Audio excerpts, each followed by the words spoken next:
पूरे देश में ईपीएफओ के ऑफिसेज को ताला ठोककर हम अपनी गिरफ्तारियां देंगे। मंजूर है? मंजूर है? और फिर देखेंगे कि जेल कम पड़ती है हमारी संख्या। लड़ेंगे, लड़ेंगे, लड़ेंगे। ये सब होने के बाद फिर भी सरकार को अगर अकल नहीं आती है, सिस्टम को अगर हमारा कॉग्निजेंस नहीं लेती है, तो हमारा फाइनल निर्णय रहेगा आत्मदाह। आप सब लोग, आप भाइयों बहनों माताओं, आज का आंदोलन एक लंबी कड़ी के आंदोलन की शुरुआत थी। हमने आंदोलन घोषित किए हैं और उस प्रकार वो आंदोलन क्या करने हैं, कैसे करने हैं, इसका विस्तृत डिस्कशन सेंट्रल वर्किंग कमेटी की मीटिंग में कोलकाता में हुआ था। और वहाँ पर जो पूरे देश से आए हुए सलाह थी, वो सलाहों को, वो सुझाव को एकत्र करके हमने ये डिसाइड किया कि ये आंदोलन ऐसा होना चाहिए। ये कोई किसी का व्यक्तिगत निर्णय नहीं होता, ये निर्णय सामुदायिक निर्णय होता है, कमेटी का निर्णय होता है। और वो कमेटी के निर्णय में ये तय हुआ कि हम हमारे आंदोलन इस प्रकार करेंगे कि सरकार को भी बीच में सोचने का मौका मिले। हम हाराकिरी नहीं करेंगे, हम जो करेंगे वो स्टेप बाय स्टेप करेंगे और सरकार को पूछेंगे। ये हमारा पहला आंदोलन हुआ, आपका क्या कहना है? कोई पॉजिटिव अगर उनका रिस्पांस नहीं आया तो फिर दूसरा आंदोलन करेंगे, फिर उनको पूछेंगे अब बताओ आपकी मंशा क्या है। इस प्रकार से ये आंदोलन स्टेप बाय स्टेप हो रहा है। हम ये नहीं कह रहे हैं कि सीधा जाके आत्मदाह करेंगे, हम ये नहीं कहेंगे कि सीधा जाके आमरण अनशन करेंगे। आज का जो आंदोलन है ये शांतिपूर्ण ढंग से हमने आंदोलन किया है। और सच बात मैं आपको बता दूं कि हमने यहाँ पर ज़्यादा एमपीज़ को बुलाया भी नहीं, जो आए वो अपने मन से आए हैं, क्योंकि हम इस आंदोलन को कभी भी पॉलिटिसाइज नहीं करना चाहते। बराबर है? इसको राजनीति का रंग हमको देने को हम नहीं चाहते। नहीं तो कई लोग ऐसे तैयार होते हैं, आपका घोड़ा तैयार है, वो घुड़सवारी करेंगे और युद्ध वो जीतेंगे, घोड़ा चाहे मर जाए। बराबर? समझ गए? समझ में आई बात? तो इसीलिए हमने ये सोचा है कि आज हम ज़्यादा एमपीज़ को नहीं बुलाएंगे, जो आएंगे उनका स्वागत है, किसी भी पार्टी पक्ष के हो। आज के आंदोलन के बाद अगर कुछ शुभ संकेत मिलते हैं तो हम उसका स्वागत करेंगे, हम सरकार का स्वागत करेंगे, उपकार मानेंगे। अगर नहीं तो कुछ हम समय देंगे। उसके बाद पूरे देश में ईपीएफओ के ऑफिसेज को ताला ठोककर हम अपनी गिरफ्तारियां देंगे। मंजूर है? मंजूर है? और फिर देखेंगे कि जेल कम पड़ती है हमारी संख्या, ये हमें देखना है। और कहते हैं जिंदगी में एक बार तो जेल जाना चाहिए, जहां श्री कृष्ण भगवान का जन्म हुआ था। बराबर? तो वो हम करेंगे। उसके बाद भी अगर अकल नहीं आती इस व्यवस्था को, तो फिर हम एमपीज़ के घर के सामने आमरण अनशन करेंगे। जैसे नरगुण साहब ने बोला, डीएम के ऑफिस के सामने करेंगे, वो खत लिख देगा, एमपीज़ का उसको चुन के आना है। क्या उसकी वजह से हमें वहां जब हम आंदोलन करेंगे तो उसका परिणाम अच्छा होगा। और फिर जो लोग आमरण अनशन के लिए बैठ रहे हैं उनकी लिस्ट बाकायदा सबमिट होगी, वहाँ होगी, हमारे पास आएगी, राज्यपालों को जाएगी और हमारे राष्ट्राध्यक्ष को भी जाएगी, राष्ट्रपति महोदय को जाएगी। ये सब होने के बाद फिर भी सरकार को अगर अकल नहीं आती है, सिस्टम को अगर हमारा कॉग्निजेंस नहीं लेती है, तो हमारा फाइनल निर्णय रहेगा आत्मदाह। बराबर? समझ में आई बात?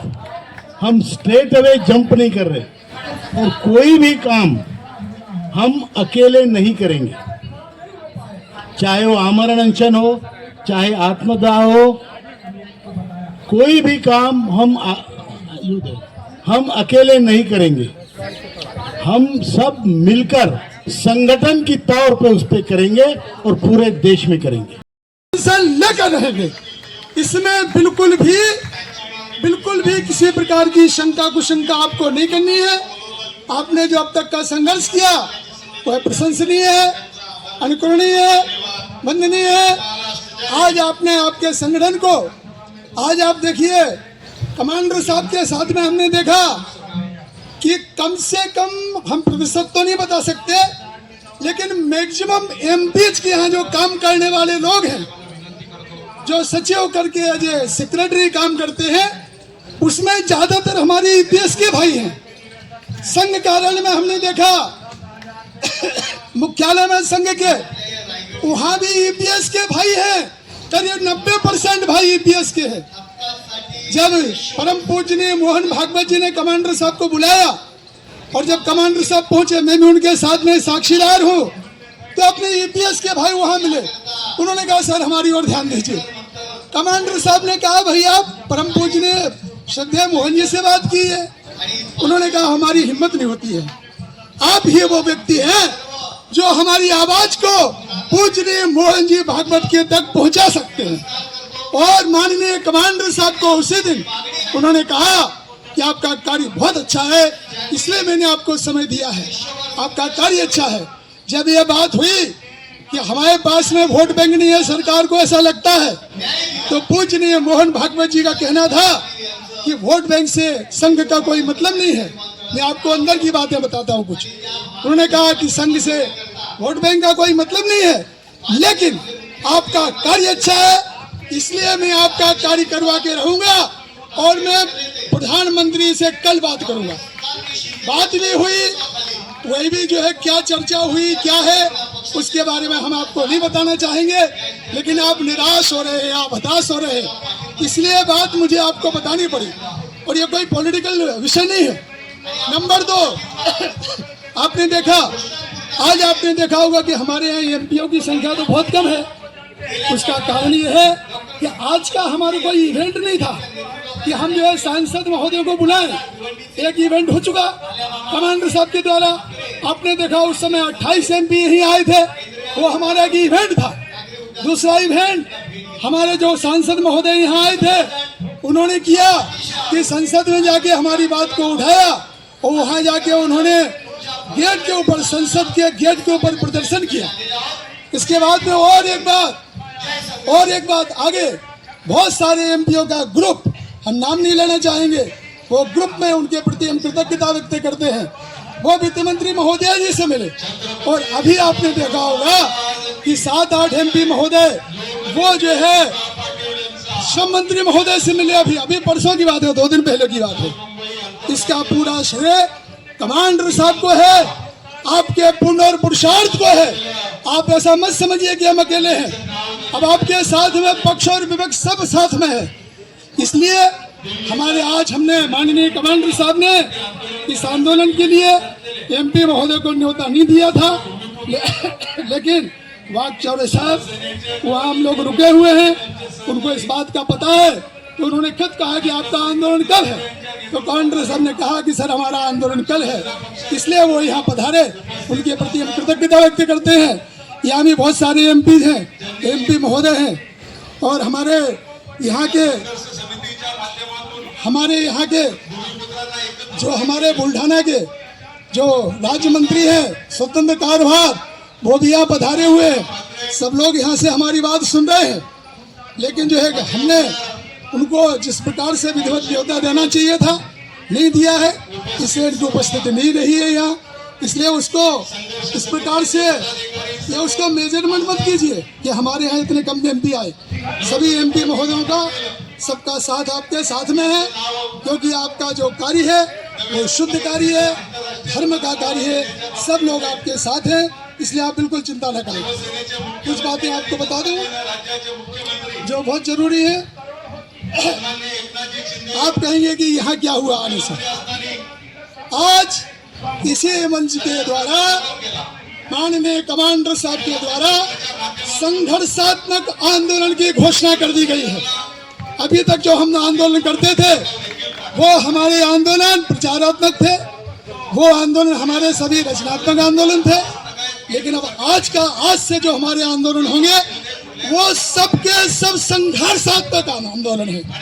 और ये जो संघर्षात्मक आंदोलन है ये ईपीएफओ हमको बाध्य कर रहा है, कमांडर साहब को बाध्य कर रहा है, हम सबको जीने नहीं दे रहा है। ईपीएफओ जीने नहीं दे रहा है और सरकार की ओर से जो आश्वासन दिए जाते हैं वो हमको मरने नहीं दे रहे हैं। ऐसे हमारी अवस्था है, लेकिन इस अवस्था से हम बिल्कुल निश्चित रूप से निकलेंगे। और आज जिस प्रकार से माननीय कमांडर साहब ने आपको बताया उसी प्रकार से उसी हम ट्रैक पे चलेंगे, उसी पथ पे चलेंगे। जीत हमारी सुनिश्चित है। यहाँ से हम 3 नारे लगाएंगे, कुछ बातें आपसे और कहने की कोशिश करेंगे। सबसे पहले नारा लगाते हैं, हम कहेंगे यहाँ से लड़ेंगे, आपको कहना जीतेंगे, सबको कहना दोनों हाथ उठा के लड़ेंगे, लड़ेंगे, लड़ेंगे। हम मैं कहूंगा हक की पेंशन, आपको कहना है लेके रहेंगे। हक की पेंशन, हक की पेंशन, हक की पेंशन। कुछ बातें और आपको अपडेट कर दूं बहुत ही कम शब्दों में। आप जो है विश्वास रखिए, हम जो कमांडर साहब आपको बार बार बुलाते हैं उसका बहुत सारा अच्छा परिणाम होता है। अच्छा परिणाम हुआ, कई हमारे पावर पॉइंट प्रेजेंटेशन हुए और सरकार ने सभी स्तर पे माना, राइटिंग में दिया हुआ है कि आपकी मांगों के ऊपर गंभीरता से विचार किया जा रहा है।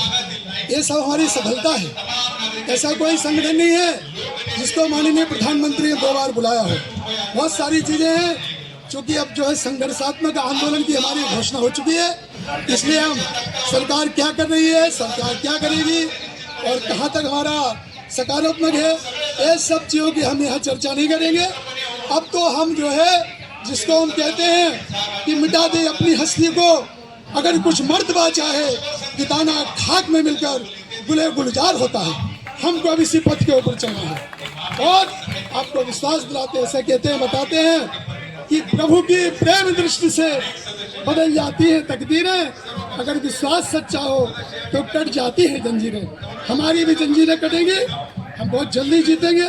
और ये संकल्प लेके जाइए, जो प्रोग्राम माननीय कमांडर साहब के द्वारा आपको दिया जाएगा उस प्रोग्राम को आपको फॉलो करना है, उसके ऊपर चलना है, जी जान से चलना है, उसको हम प्रभावी ढंग से इम्प्लीमेंट करेंगे और जीत हमारी सुनिश्चित है। इतना ही आपसे कहता हूँ। और एक और बात बता दूं आपको, आप चिंता मत कीजिए, हम लोग जो है आंदोलन करने में, राष्ट्रव्यापी आंदोलन करने में हमें पीएचडी प्राप्त है। हमें पता है क्या करना चाहिए, कितना दबाव कब लगाना चाहिए, लेकिन उस पीएचडी का हम उपयोग करेंगे, इसका संकल्प लेते हैं। और एक और बड़े दुख की बात है, आज देखिए माननीय प्रधानमंत्री से इस मंच से हम जो है प्रार्थना करेंगे कि ये बड़े दुख की बात है कि हमारे माननीय कमांडर साहब जो हमारे नेवी के रिटायर्ड कमांडर हैं, जो देशभक्त हैं, जिन्होंने सभी राज्यों में सभी पेंशनर्स को एक सूत्र में जोड़ा और राष्ट्रीयता के एक सूत्र में जोड़ा, उनको जब कहना पड़ रहा है कि मैं आत्मदहन करने को तैयार हूं आपके लिए, ये कितनी गंभीर बात है, ये कितनी दुखित बात है। माननीय कमांडर साहब, आपको हम किसी भी हालत में हम जो है आपको आत्मदहन नहीं करने देंगे। हम आपके लिए किसी भी स्तर पर रहा तो हम आपके लिए आत्मदान करेंगे, आप बिल्कुल चिंता मत कीजिए। एक बात और आपको बता दूं, आत्मदहन का निर्णय ध्यान सुनिए, कोई व्यक्तिगत रूप में ना ले कि हमने आग लगा ली मर गए। आत्मदहन हम डंके की चोट पे करेंगे और यही करेंगे दिल्ली में। ध्यान सुनिए हमारी बात की, आमरण अनशन भी हम यही करेंगे, बाकी स्तर पर होगा जिस प्रकार से आपको नरगुण साहब ने बताया।